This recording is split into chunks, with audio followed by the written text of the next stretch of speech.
So stress, the word stress, it can often make dog owners cringe a little bit, you know.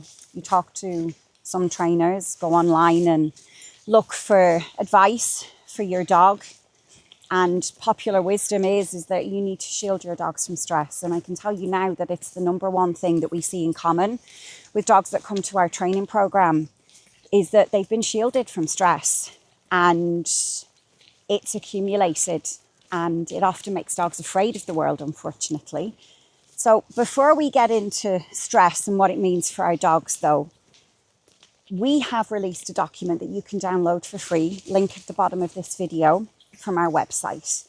The 5 overlooked reasons for dog reactivity, our 5 overlooked reasons.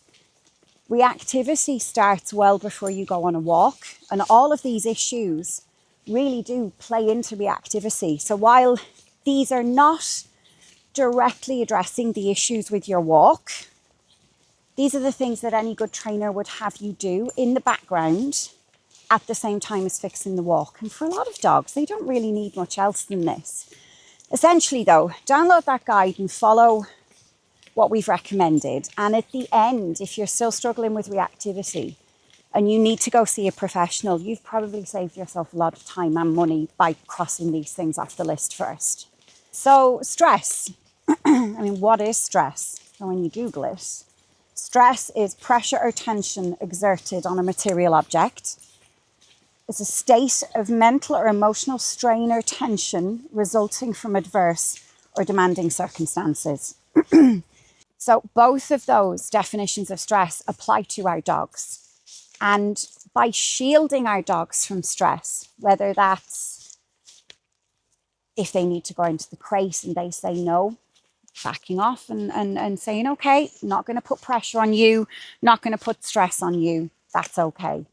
Whether it be not telling your dog no, which is very popular in the dog world, unfortunately, at the moment, or asking your dog to do something that they may feel is unreasonable, but they need to go to the vet. They need medical care. Something has to happen that they may not like and puts emotional or physical stress on them. If we've not primed them for that, they're going to struggle.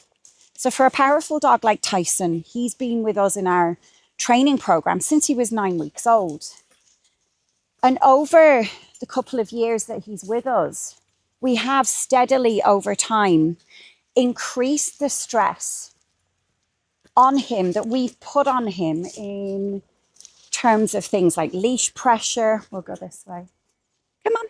Environmental stressors as well. So we've gotten him out in challenging environments. We have basically asked him to behave under certain circumstances that a lot of dogs that come to us would fold under. Even Celine right now with the camera, that's a bit of stress for Tyson, you know. It's putting him under a little bit of pressure. And if we don't get our dogs comfortable with things not always being happy and rosy, the moment that life throws any stress at our dog, which it inevitably will, there's no way of getting around it, they're going to lose their shit. And it's the last thing that we want is for them to crumble under stress. So with puppies, I like to introduce leash pressure, asking them to do things that maybe are slightly out of their comfort zone. A lot of the time we do this with physical exercises. What's up, Ty? Hey, are you stressed? No, you're not. Oh no, what's up? Come on then, let's go.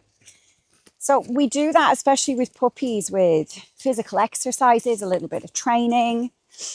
Stress is not a bad thing.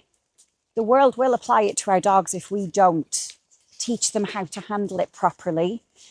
They're going to crumble. So any good training program should have elements of pushing dogs outside of their comfort zone to increase the level of pressure that they can handle. Essentially, the world is going to throw it at our dogs no matter what we do. That is life, whether they need surgery. I mean, Tyson here is an XL bully. So recently he was neutered. He had to go through a whole surgical procedure for that. That's stressful. If we hadn't have gone through training and applied certain levels of stress and pressure to him, that would have been a really traumatic experience. He took it in his stride and recovery was really quick. There's going to be times as well when, as owners, maybe we're laid up because of illness. We're not available. A lot of my clients know that I was on crutches for 6 weeks there because one of my personal dogs decided I needed to not walk for a while by knocking one of my legs from underneath me. My dogs didn't get everything that they need. No, they got everything they need. They didn't get everything they wanted. They didn't get as much exercise as they would be used to. That's stressful for a dog. But because we've trained for that with crate time and being under control, even if I'm not physically able, they took it in their stride. It was just another day for them. Life is stressful. Life is pressure. It's the same with our kids too. If our children go through life and they've never experienced any adversity, when they become adults and the real world hits them, it's not fun. It is the same for our dogs. So finding a good trainer that can help you with that, it can be incorporated into training. When you look at sports dogs, my dog Tara, for example, myself and herself, we got our PDC in PSA a few weekends ago. And to get there, we had to apply increasing amounts of pressure on her and stress. And now she took it in her stride. But we did with me as well. And to be able to do that, and obviously there's higher levels that we'll compete in at later stages, the pressure gets more and more. But her and I have never felt so accomplished afterwards. You know, if we don't apply stress and pressure to our dogs, we're robbing them of feeling accomplishment as well. Dogs really do feel accomplishment when they achieve things and they see how happy you are for them achieving that.